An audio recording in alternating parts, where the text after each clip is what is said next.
Hello, I'm David from Ocarina Workshop, and these are ocarinas.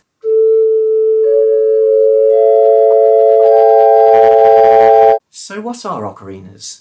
Ocarinas are musical instruments, members of the flute family. But they're not any old flutes, they're very special and unusual.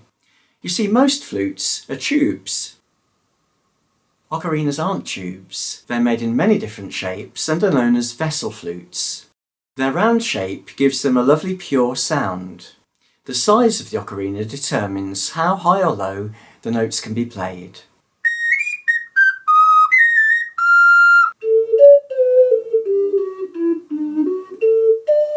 The notes change as you open or cover the finger holes. Italian and English ocarinas are the best known. They have different shapes, different numbers of finger holes, but both play really well.